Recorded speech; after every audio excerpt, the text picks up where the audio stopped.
No os podéis imaginar lo que significa para los que nos subimos aquí que estéis dispuestos a perder o a venir, sacrificar la mañana de un domingo para acompañarnos.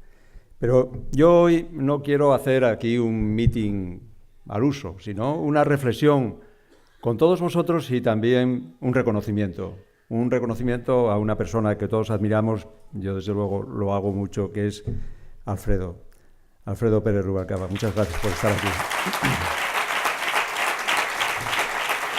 Sí, porque Alfredo simboliza muchas cosas para nosotros.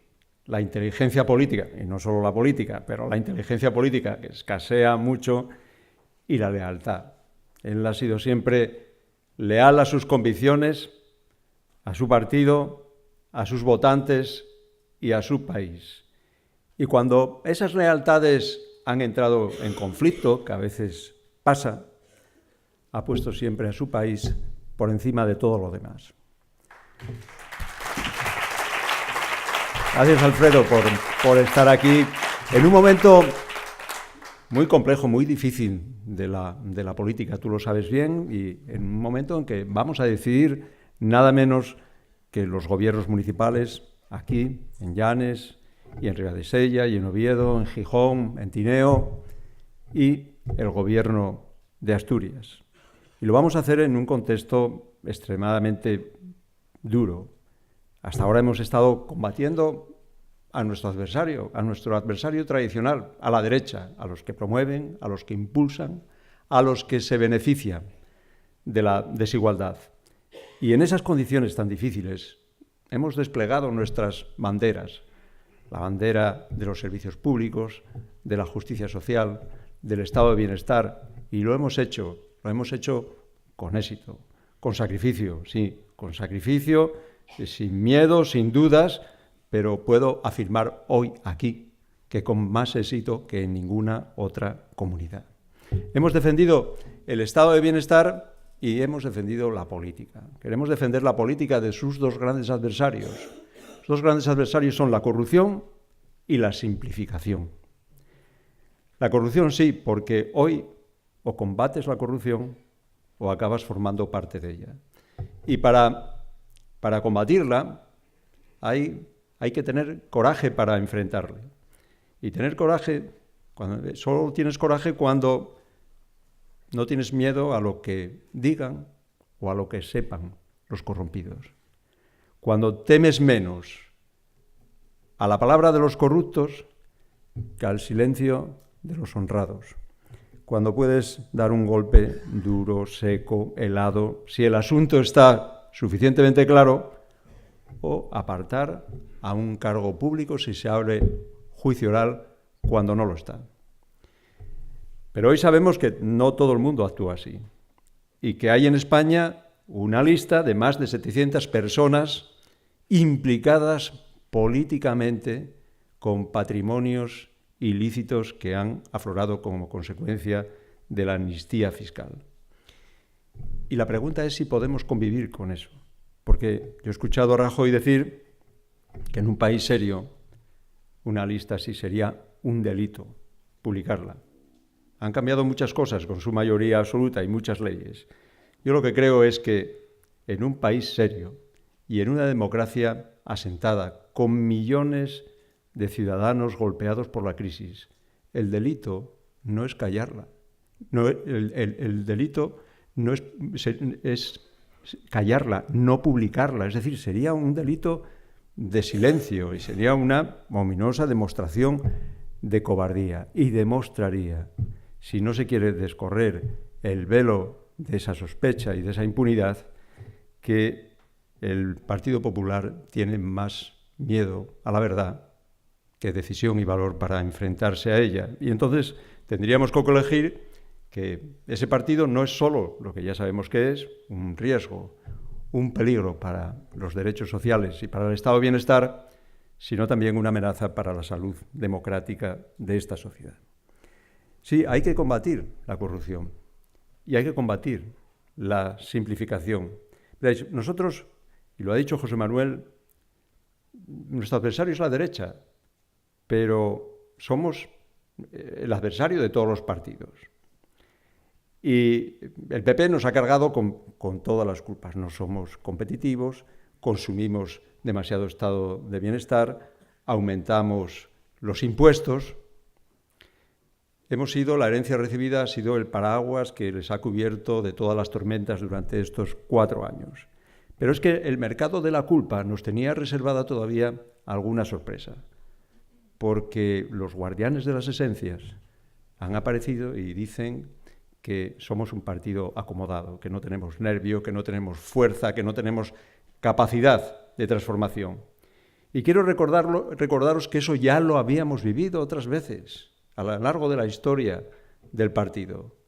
Ya lo hemos vivido y nosotros estamos obligados siempre a luchar, a combatir contra la tergiversación y la máscara. Y tenemos que hacerlo otra vez, y tenemos que hacerlo sin mentir, sin engañar y sin prometer lo que no podemos cumplir. Porque los labios que dicen justicia, socialismo y libertad no pueden mentir, engañar, prometer soluciones inmediatas, fáciles, gratuitas, que no existen. No puede utilizar el proceso político para quitar la dignidad y la legitimidad de ser elegidos a sus contrarios. No puede mentir, engañar, falsificar, pero además la izquierda no puede engañarse, no puede negarse a sí misma, no puede decir que no lo es. Y por eso tenemos que combatir esa simplificación, sí, la simplificación de la derecha, siempre lo ha sido. Cuando Rajoy dice que se ha terminado la crisis por decreto, simplifica. Pero cuando Podemos distingue entre pueblo y casta, los de arriba y los de abajo, simplifica. Y cuando Ciudadanos diferencia entre los políticos, que deben ser jóvenes, y los demás, que son los viejos, pues también diferencia y simplifica. Y nosotros para dignificar la política tenemos que hacernos cargo de la complejidad, porque la política, la buena política, la única política posible es la gestión de la complejidad. Y por eso me remito a la etapa de la transición, donde Alfredo tuvo un papel protagonista porque formó parte del primer gobierno de los socialistas. Aquella etapa en lo que se manejaba era la complejidad, y lo que se hacía era auténtica política. Y por eso no podemos admitir que se haga tabla rasa de eso, porque nosotros además fuimos protagonistas y somos el único partido, Alfredo, que protagonizó aquella etapa y que sigue manteniendo lo mismo, porque AP nunca fue entusiasta. UCD sencillamente implosionó y el PC se retractó. Pero recordar que era una etapa de hacer política y de renuncias, que allí todo el mundo renunció a algo. El rey renunció al franquismo, y Suárez al movimiento, y Felipe al marxismo, y Carrillo a la república, y Tarradellas a la independencia. Y ahora esta gente tiene que renunciar a la simplificación, porque eso es la política. Así funciona. Sí, lo sabemos muy bien, Alfredo, los que nacimos en un país autárquico, pobre y dictatorial, y nos hicimos plenamente adultos en otro abierto, progresista y democrático, moderno, democrático, ¿no? Cruzamos aquel desierto, uno de los desiertos políticos más calcinadores de cuanto tuvo el siglo XX, pero sabíamos que al final de aquel arenal estaba la vida y estaba la libertad. Y cuando llegó, cambiaron muchas cosas en España, que yo quiero siempre contar, porque cambió hasta el lenguaje. Fuimos capaces de cambiar el lenguaje, porque muchos no lo vivisteis, pero es que entonces no se hablaba igual. Es decir, la democracia era orgánica, y los sindicatos eran verticales, y los obreros no existían, eran productores. Y había, pues, confabulaciones judeomasónicas y adhesiones inquebrantables y muchos luceros y victorias. Y todo eso desapareció y en poquísimo tiempo se habló de partidos, de libertad, palabras que no se utilizaban, pero como el poder de las palabras es tan fuerte y carnalizan de esa manera los significados que se nombran, pues todo eso enseguida formó parte, fue interiorizado por la sociedad española. Y hubo dos palabras que definen muy bien lo que fue aquel tiempo. Dos palabras. Una era consenso, que consenso demostraba la voluntad de dejar atrás todo un tiempo de violencia, de enfrentamiento. Y la otra era autonomía, que quería enterrar uno de los demonios familiares que había envenenado durante 100 años la historia de España. Eso solo fue posible haciendo política de verdad. Y este partido fue protagonista de todo aquello. Claro, cuando ahora escucho que hay que hacer tabla rasa de la transición, pienso ¿por qué? Porque está muy bien haber nacido en libertad y tenerla como un hábito indiscutible, como el aire que se respira o como la salud que se tiene, pero la salud se pierde alguna vez y sin saber por qué. Y respirar se convierte en un lujo para un asmático. Así que hay que recordar siempre el valor de lo conquistado, porque de esa manera sabremos también de su precariedad y de la necesidad de defenderlo. Y lo que hemos hecho durante estos años ha sido defender lo conquistado, resistir, porque a veces ser de izquierdas es resistir. Y ahora entramos en otra fase, que es lo que yo quiero trasladar a la gente, que es la de avanzar, la de cambiar, la de emplear, la de industrializar, que esos son los verbos que mejor conjugamos y los que ya lo hicimos. Ya lo hicimos porque fuimos el partido encargado de modernizar este país. Y hay que volver a hacerlo. Y hay que volver a hacerlo con aquellos valores que nosotros representamos y que transmitimos al conjunto de la sociedad y defendiendo lo que hemos defendido, el estado de bienestar, el contrato social, es decir, un pacto no escrito entre el Estado, sus élites y la ciudadanía. Y ahora eso se lo quiere combatir y eso se cuestiona porque asimilan o vinculan el descontrol de las cuentas públicas con el estado de bienestar y dice que es ineficiente y que perjudica al crecimiento y a la productividad. Pero nosotros no creemos eso y además no es verdad. Y tengo que repetirlo otra vez.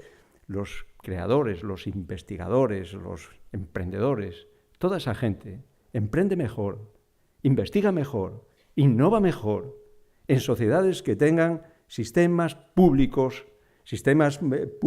de calidad, sistemas de protección pública de calidad, porque son sociedades más estables, porque son mucho más seguras, porque son, por tanto, también más modernas y más productivas.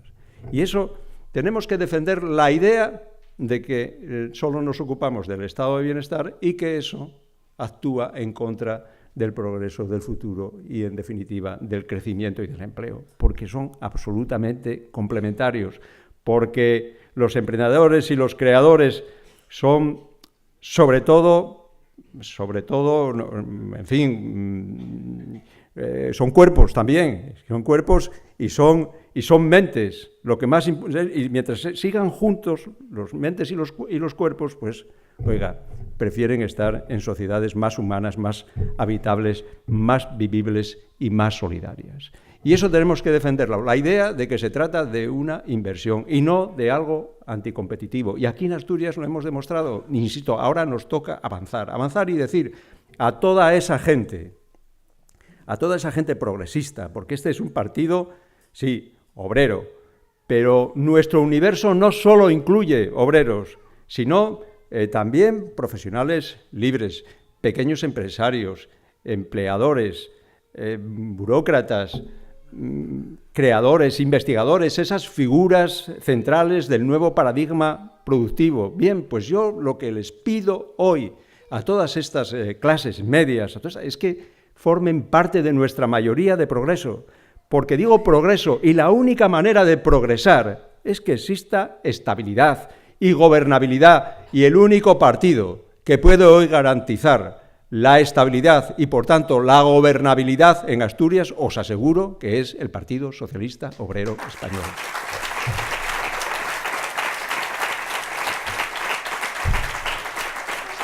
Así que hemos entrado ya en la recta final de la campaña, en la recta final. Y algunos estaréis cansados, pero ya os digo, no tenemos derechos a estar cansados.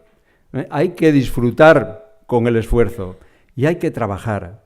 Sé que lo vais a hacer, pero vamos a trabajar, fijaos, no tanto con las banderolas y con el marketing político y con los karaokes colectivos y todas estas cosas que forman parte de lo electoral, ¿no? Hay que trabajar con la gente, con sus caras, con sus nombres, con sus problemas, con los jóvenes, con los mayores, trabajar con ellos, hablar con ellos, decirles quiénes somos, qué representamos y qué queremos. Eso es lo que os pido que hagamos durante este tiempo con la gente. Lo demás está muy bien, pero hay que estar ahí, con la gente, diciéndole que somos los socialistas, nombrándonos, la palabra que nos nombra con orgullo, socialista, que está llena de lo que somos, de lo que hemos hecho, de lo que nos han hecho, de lo que vamos a hacer. Y lo que vamos a hacer ahora es seguir construyendo Asturias, piedra a piedra, ladrillo a ladrillo, a golpe a golpe. Nada más, muchísimas gracias.